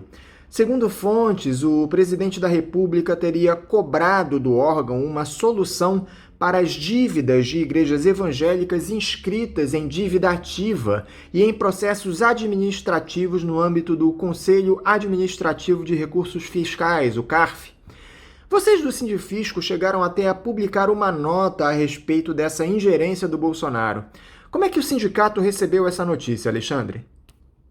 Bom, esse episódio da reunião com o deputado Davi Soares e com o secretário da Receita é mais um, entre tantos episódios de tentativa do presidente Bolsonaro de intervir politicamente na Receita Federal, né? Nós já tivemos a reunião do Bolsonaro com o empresário e pai do jogador Neymar, mas mais importante do que esses casos, tem ainda a tentativa de substituir o superintendente da 7ª Região Fiscal da Receita Federal, que envolve o Estado do Espírito Santo, do Rio de Janeiro, e a troca do delegado do Porto de Itaguaí.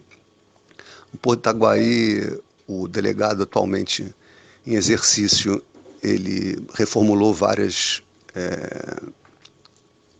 a maneira de atuar na Receita Federal. É uma área muito sensível, né, onde, como todos sabem, tem muita atuação de milícias, até onde se sabe, o delegado da Receita Federal tem feito um excelente trabalho, né, e toda a equipe lá do Porto de Itaguaí, para combater, né, as irregularidades que existiam naquela região. Os auditores fiscais fizeram uma mobilização muito forte, com atos públicos, documentos, enfim, e naquela ocasião, né, o governo, né, voltou atrás, o Bolsonaro não pressionou mais, mas nos preocupa muito essa possibilidade de voltar à tona, né, haja vista a mudança agora na superintendência da Polícia Federal, toda essa confusão envolvendo a Polícia Federal. Então, tem sido uma prática constante do presidente Bolsonaro tentar intervir diretamente, de forma não republicana, nas instituições públicas, né? A Receita Federal, assim como a Polícia Federal, é um órgão de governo, um órgão de Estado e não de governo, e tem que se basear na legislação, na lei e ponto final. Não vemos, nesse caso específico das igrejas, como o presidente Bolsonaro possa intervir, ou o próprio secretário da Receita Federal possa intervir. O que ocorre é que, além de tudo, o Bolsonaro demonstra completa ignorância neste caso. As dívidas que estão inscritas em dívida ativa e em fase de julgamento encontram-se fora do âmbito da Receita Federal, já que estariam sob a guarda da Procuradoria de Fazenda Nacional e do próprio CARF. Não é isso, Alexandre? É exatamente isso. Segundo, né, a gente leu nas publicações, ele quer rediscutir as dívidas das igrejas que estão, né, em dívida ativa ou que estão no âmbito do CARF. E esses dois órgãos não estão submetidos ao secretário da Receita Federal, são órgãos alheios à estrutura da Receita Federal. A Procuradoria da Fazenda Nacional é quem inscreve em dívida ativa, tem o Procurador-Geral da Fazenda Nacional, E o CARF, embora tenha auditores fiscais trabalhando lá, né, também não faz parte da estrutura da Receita Federal, portanto não está submetida ao secretário da Receita Federal. E ainda que estivesse, né, não teria como o secretário agir, né, à margem da lei para resolver, né, entre aspas, solucionar essas questões das dívidas das igrejas. Mas é muito preocupante, tanto a tentativa de ingerência quanto a ignorância completa do presidente em relação ao funcionamento da Receita Federal. No meu entender, tem muito aí de jogar para a galera, né? Acho que o presidente, quando se reúne com o pai do Neymar, quando se reúne com as igrejas, ele quer simplesmente, né, jogar, né, para os fãs do Neymar e agora para os fiéis das igrejas, né? Mas parece que ser muito mais por aí, mas a gente tem que aguardar os desdobramentos para ver se vai ter algum ato de fato, né, posterior, sei lá, de troca de secretário, ou troca de superintendente, ou qualquer coisa do nível, né? Eu queria aproveitar, né, já que se fala do CARF, né, que houve agora uma modificação apoiada pelo governo, foi aprovada na Câmara e no Senado, foi aprovada uma lei, né, na Câmara e pelo Senado, mas com o apoio do governo. A gente tentou, inclusive, o veto do presidente da República, mas não houve esse veto, de mudar o funcionamento do CARF. E isso é um crime imenso, que foi o fim do voto de qualidade. O CARF ele é composto, todas as turmas do CARF, são várias turmas, né? Cada turma é composta por metade de auditores fiscais e metade de representantes da sociedade, na verdade, advogados, né? E quando tinha empate, o presidente da turma, que é auditor fiscal, desempatava, era o voto de qualidade, o voto de Minerva. Isso acabou recentemente, e com isso, se houver empate, né, vale a posição da defesa. Então, o que vai acontecer daqui para frente, certamente, é que grandes questões tributárias, que envolvem bilhões de reais, né, eu não estou afirmando que mas existe essa possibilidade, né, se esses representantes da sociedade, representantes dos contribuintes, né, forem capturados, né, pelos grandes contribuintes, e a situação desses representantes dos contribuintes é de muita vulnerabilidade, portanto, há uma chance concreta disso ocorrer. O que vai acontecer é que as grandes questões bilionárias, elas vão terminar provavelmente empatadas e, portanto, vão ser decididas em favor dos contribuintes, ainda que, né, não devesse ser esse o resultado final. Então, é muito grave isso, porque o governo sempre fala que não tem recursos, né? Alega, né, déficit público, falta de recursos para investir em educação e saúde, etc. Mas, com medidas como esta, abre mão de bilhões e bilhões de arrecadação em favor dos grandes contribuintes. Então, na verdade, essa história de falta de recursos é balela, né? Não estou dizendo que não há um problema fiscal, não estou dizendo que não há um problema de equilíbrio das contas públicas, mas a opção do governo sempre é de retirar direito dos trabalhadores, né, e dar benesses aos grandes empresários, grandes corporações, né? Essa do CARF é mais uma benesse criminosa que vai afetar a arrecadação federal, desmoraliza o trabalho da Receita Federal, porque, embora o CARF seja uma outra estrutura, alheia à estrutura da Receita Federal, todos os nossos trabalhos, grandes trabalhos, né, que envolvem muitos recursos públicos, né, eles vão parar no CARF. E no CARF não estão lá os processos do seu Manuel, da padaria, né, do seu Joaquim, do botequim. Não estão. Estão lá no CARF apenas os grandes e bilionários processos tributários. E são esses que vão se beneficiar. Então, a sociedade toda paga para esses contribuintes ficarem a salvo da tributação. Isso é um absurdo, ainda mais nessa lógica do governo de falta de recursos. O Sindifisco chegou a tomar alguma atitude diante de mais esse ato criminoso do presidente da República? Olha, o sindicato não tomou nenhuma atitude a não ser fazer as notas públicas, né?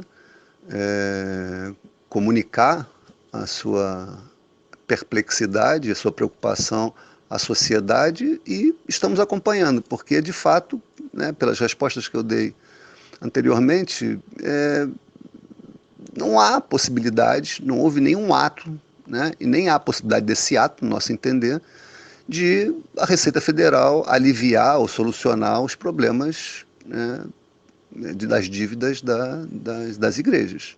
Né? Se quiser dar uma anistia, uma remissão, alguma coisa, eles vão ter que fazer uma lei para que isso aconteça. É impossível, né, qualquer agente público, sob pena de prevaricação, né, e responder por isso, anular ou diminuir dívidas de quem quer que seja, de qualquer contribuinte, que não esteja prevista na lei. Então, não há nenhum ato, por enquanto, né? Nosso trabalho é denunciar para que não se desenvolva mais essa tentativa, né, e acompanhar. E se houver, sim, aí sim, um ato contrário à lei, aí tomar todas as medidas políticas e jurídicas necessárias. Agora, Alexandre, um dos alvos preferenciais do governo Bolsonaro são os servidores públicos, algo que se intensificou durante essa pandemia. A última prova disso foi esse auxílio a estados e municípios aprovado pelo Congresso, que coloca como contrapartida o congelamento dos salários do funcionalismo por 18 meses.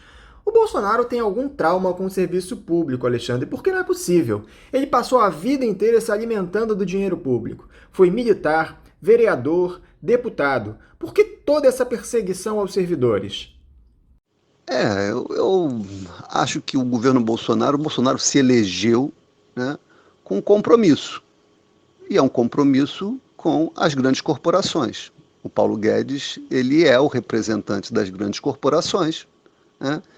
E o Bolsonaro, para se eleger, tem que fazer esse acordo. Eu não sei o que pensa o Bolsonaro exatamente a respeito do servidor público. Eu nem achava, né, que a sua carreira traduzisse uma visão liberal ou neoliberal, muito menos ultraliberal, representada pelo Paulo Guedes, mas foi o novo discurso que ele adotou para conseguir ser adotado pelo mercado financeiro, pelo mercado de uma maneira geral, pelas elites, e é isso que ele está colocando em prática. Concordando ou não concordando pessoalmente com isso, mas essa é, vamos dizer assim, a última, nesse momento inclusive, é a última garantia dele, ou esteio dele para permanecer no governo. É continuar agradando o mercado. Né? Então, por isso, essa lógica é insana. Mas como eu mostrei na resposta anterior a respeito do CARF, né, é discurso, né? Essa história de justificar a retirada de direitos de trabalhadores de uma maneira geral, que não são só os servidores públicos. Os servidores públicos estão sofrendo talvez um pouco mais, né? Ou vão sofrer bastante agora com a reforma administrativa, que só foi suspensa por conta da pandemia, mas está no horizonte ainda, e foi agora aprovado, né, esse congelamento dos salários. Ele está nesse contexto, né, problema do déficit fiscal, né, problema de equilíbrio das contas públicas, mas como eu falei no caso do CARF, é uma opção política. O governo, ele abraça, né, as grandes corporações, né, ele abraça a causa do Paulo Guedes, porque foi assim que ele se elegeu, é o seu aval para permanecer no governo, e aí, de outro lado, se ele quer equilibrar as contas, ele tem que tirar direitos.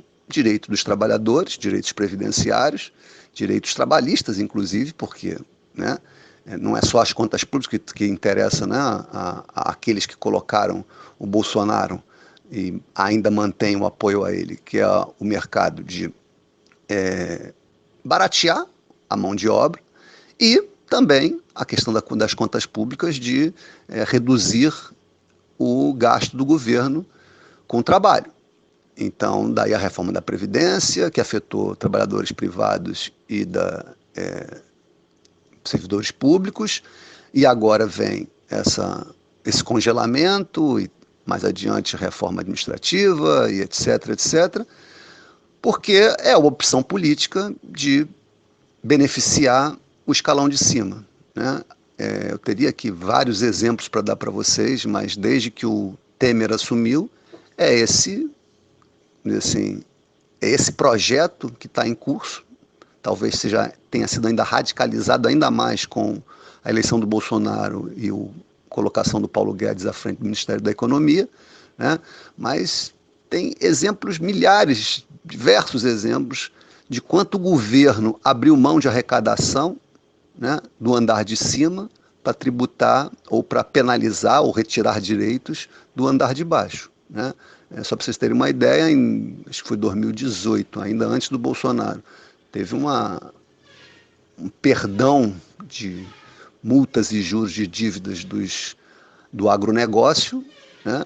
Diminuição inclusive de alíquota do fundo rural, foi a farra do boi, é uma lei inclusive conhecida como a farra do boi, né? Você dividiu em 176 parcelas com perdão de 100% de multa e juros, diminuição de alíquota daí para frente, enfim, tem tantas coisas que o governo deixou de fazer para arrecadar do andar de cima, e aí se você não quer mexer com o andar de cima, né, você mexe com o andar de baixo, que são os trabalhadores, sejam eles da iniciativa privada ou do serviço público.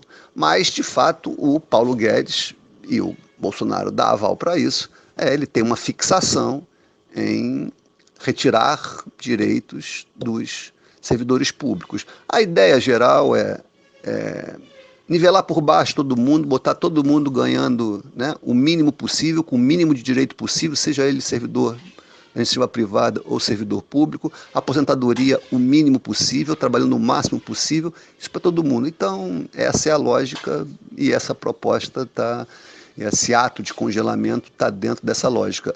E, quando a gente fala, né, de Estado mínimo, né, ele é o Estado mínimo para os trabalhadores, para os direitos dos mais necessitados, né, para os direitos dos trabalhadores, para as compensações sociais, mas ele é um Estado máximo para a manutenção, a garantia da propriedade, do lucro, né?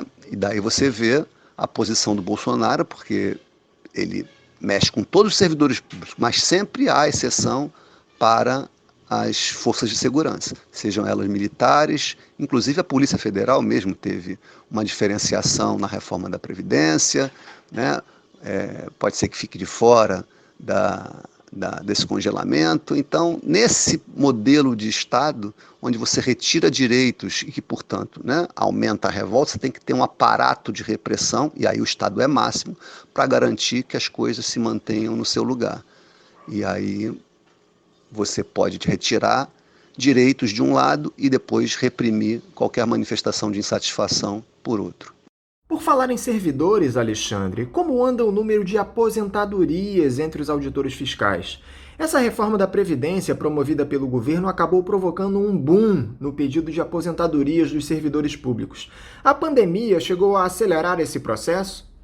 Olha, é correto, quando você diz que a reforma da Previdência acarretou um boom nas aposentadorias. A gente tinha uma média na Receita Federal 2017, 2018 de 140 aposentadorias em cada ano, e quando chegou em 2019 com a reforma da Previdência subiu para mais de 400 aposentadorias, né? As pessoas, claro, com medo de perderem direitos, inseguras, acabam se aposentando. Sem contar, né, todo o estresse que é você trabalhar no serviço público sendo toda hora, né, demonizado, desrespeitado, chamado de parasita. Isso desanima, né? No serviço público existem os bons e os maus servidores, como em qualquer, né, lugar, como na iniciativa privada, né? Mas aqueles que respeitam seu trabalho, que é a maioria absoluta, né, dos servidores públicos, claro que eles se sentem agredidos, isso desanima, isso também incentiva a aposentadoria. Mas eu não tenho nenhum dado concreto a respeito da pandemia para te dar, se a pandemia está acelerando isso ou não. Está tudo muito confuso, a gente Aliás, se durante a pandemia teve pedido de aposentadoria, esses pedidos não foram atendidos ainda, porque também um dos problemas de toda desorganização, não sei se é só desorganização ou também tem perversidade, né? Todo mundo está tendo muita dificuldade de conseguir, né, a aposentadoria com rapidez, né? A gente viu aí já, né, no INSS o tempo que está demorando para conceder a aposentadoria, né? O serviço público não está nesse nível, mas também sofre com esse problema. Então, eu não tenho nenhum dado concreto a respeito disso. Para encerrar, Alexandre, como é que você tem visto toda essa hecatombe política que o país vem atravessando? Parece que essas denúncias do Sérgio Moro, aliadas às provas que estão sendo colhidas, têm poder destruidor para o governo Bolsonaro. Você acha que ele resiste a tudo isso? Olha, essa é uma pergunta difícil, né? Ninguém sabe, né? No Brasil, tudo pode acontecer, né? Inclusive ele ficar até a próxima eleição, o Bolsonaro ficar até a próxima eleição, o que seria um absurdo, né? Diante de tantas coisas que estão acontecendo, né? Parece que tem diversos crimes, não é só a questão da interferência na Polícia Federal. Tem um crime contra a humanidade sendo cometido diariamente pelo presidente Bolsonaro, né? Em relação a esse desleixo, desprezo, essa minimização da pandemia da Covid-19. Isso é um absurdo, esse homem tinha que ser interditado, mas na política não é assim que funciona, né? Então, eu não sei, né? Já teve 2 impeachments nesse país, um impeachment seguido do outro, eu não sei se vai acontecer, né? É muito trauma para esse país. Mas, infelizmente, a impressão que eu tenho é que quem decide não somos nós, né? O jogo é mais lá em cima, a gente faz pressão, a gente tem que se organizar, a gente tem que exigir o cumprimento da lei, né? Lutar pelos nossos direitos, lutar pelo que a gente acha justo, mas a impressão que eu tenho é que essa questão vai ser decidida lá por cima.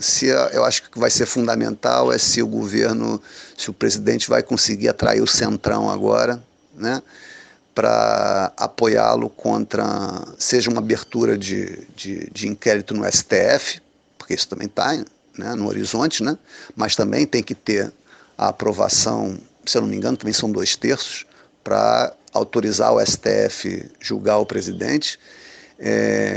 Eu acho que é isso. Não tenho certeza absoluta, mas acho que é assim que funciona. Ou para abertura do impeachment, né? Então, se o Bolsonaro conseguir os 200 deputados do Centrão, ele escapa disso. Então, vai continuar até o final do mandato. Mas eu acho que tudo isso que está acontecendo tem sido, assim, instrutivo, né? Eu acho que o bolsonarismo está perdendo todas as suas bandeiras, vamos dizer assim, razoáveis, né? Suas bandeiras, ainda que mentirosas, mas bandeiras, assim, pelo menos o discurso, né, da honestidade, o discurso da nova política, o discurso, tudo isso está acabando, né? O que está restando são os terraplanistas, né? E o fisiologismo do mais baixo nível possível, que é agora está representado por essa aproximação com o Centrão. Para o presidente se manter, ele vai ter que fazer um festival de nomeações, de negociatas, bom, enfim, de tudo isso que ele sempre disse que jamais faria, né? Então, eu acho que, pelo menos, se não houver o afastamento do presidente, haverá a desmoralização, imagino. Claro que os terraplanistas, essa base sólida do Bolsonaro em torno dos 30%, essa vai provavelmente seguir até o final, o que torna o Bolsonaro um candidato para 2022 perigoso, né? E eu espero que as forças progressistas todas se unam, porque não acho que o Brasil aguente depois mais 4 anos de Bolsonaro, que ele está destruindo o Estado, a sociedade, semeando ódio. Eu nunca vi, né, um país tão esgarçado no seu tecido social, na sua harmonia, nas suas relações e agora chegando nas instituições. Claro que a gente espera que isso tudo mude para que mude também, porque essa pandemia está demonstrando, né, o quanto esse discurso da demonização, essa política da ultraliberal, demonização do serviço público, de Estado mínimo, ele é perverso, né? Teve muita notícia a respeito, né, das filas na Receita Federal, na Caixa Econômica, mas filas de serviço público existem todos os dias, antes e vai continuar existindo depois da pandemia. Esse desprezo com os servidores públicos são tratados, que são forçados a se aposentar, adoecem, tudo isso traz consequências para o atendimento da sociedade, né? Pessoas morrem na fila do INSS todos os dias, antes da pandemia, e vai continuar a ser assim depois da pandemia. O que nós precisamos é reverter essa lógica, essa política irresponsável, que só beneficia as grandes corporações, o mercado, e prejudica sobremaneira o país, de uma maneira geral, os trabalhadores, os mais necessitados, retirando a cada dia direitos duramente conquistados. A gente tem que reverter essa lógica. Hoje, para vocês terem uma ideia, vou tentar finalizar com isso, existe um organismo da ONU, um dos vários organismos da ONU, que tem um estudo onde eles concluem que o Brasil é um paraíso tributário para os super ricos, né? Por quê? Porque os super ricos ganham recursos, geralmente, grande parte, é a distribuição de juros e de lucros e dividendos das empresas. E essa distribuição ela é isenta de imposto de renda. Só Brasil e a Estônia, né, tem essa isenção. É um absurdo isso. Por que a distribuição de lucros não incide imposto de renda? Então, o que está acontecendo é que o Brasil está deixando, apesar de todo esse discurso, né, que é só discurso, mais uma vez tem que lembrar isso, né, esse discurso de que não há recursos, de que há um problema fiscal, não, poderia ser resolvido de outra forma que não a retirada de direito dos trabalhadores, retirada de assistência social ou a retirada de direitos previdenciários, né? Poderia ser feito com tributação. Nós, inclusive, da Auditores Fiscais, temos uma proposta de tributação dos super ricos para que eles comecem a pagar imposto. Vocês terem uma ideia, segundo variados estudos, né, os super ricos no Brasil, aquele 0,05% da população que ganha mais de 320 salários mínimos por mês, né, esses pagam uma alíquota efetiva de imposto de renda entre 2% e 5%. É nada. Então, tem tantas distorções, né, que transformaram o nosso sistema tributário num sistema absolutamente regressivo, quando a Constituição deles diz que ele tem que ser progressivo, né? O país está deixando de arrecadar e tendo que emitir títulos de dívida em vez de arrecadar. Então, as grandes corporações não pagam mais impostos, aí o governo diz que não tem recurso, aí emite título da dívida pública, né? Contrai dívida, aí depois diz que não tem condições de gastar com o social porque tem uma dívida muito grande. Ora, vamos substituir essa emissão de título por tributação. Tributação daqueles que deveriam estar pagando imposto no Brasil, tributos no Brasil, e não estão pagando. Isso é que é necessário que seja feito no país para a gente mudar essa rota. Com o Bolsonaro ou sem Bolsonaro? Evidentemente que com o Bolsonaro me parece ser muito mais difícil, porque o projeto que foi eleito junto com o Paulo Guedes, o grande fiador no momento do Bolsonaro, foi antes, junto com o Moro, e continua sendo agora talvez a última trincheira do Bolsonaro, é um projeto que vai na contramão disso que nós desejamos, que é um país, né, tão pobre, com tanta desigualdade, que necessita de muito serviço público, tentar compensar essa desigualdade. É esse projeto que a gente gostaria, um projeto que fosse mais inclusivo, mais igualitário, né, mais progressivo. Alexandre Teixeira, muito obrigado por conversar conosco aqui no Faixa Livre. Eu te desejo um bom dia e um forte abraço. Eu que agradeço, Anderson, é sempre um prazer conversar com vocês. Aqui a gente tem a possibilidade de expor a nossa posição, uma visão diferente daquela que domina nas mídias tradicionais, nas grandes mídias, né? Então, eu que agradeço, estou sempre à disposição para discutir a tributação, né? Esse projeto que a gente tem de tributar os super ricos é um projeto muito relevante, que a gente está fazendo um esforço danado para que ganhe, fure o bloqueio da grande mídia, para que a gente possa mostrar que existem alternativas muito mais justas para esse país. Um grande abraço para você e todos os seus ouvintes. Conversamos aqui com o presidente do Sindicato Nacional dos Auditores Fiscais da Receita Federal do Brasil, na Delegacia Sindical do Rio de Janeiro, Alexandre Teixeira. E vamos encerrando a edição de hoje do Faixa Livre, convidando a vocês para amanhã, a partir das 8 da manhã, estarem conosco para mais uma edição. Um abraço a todos e até amanhã.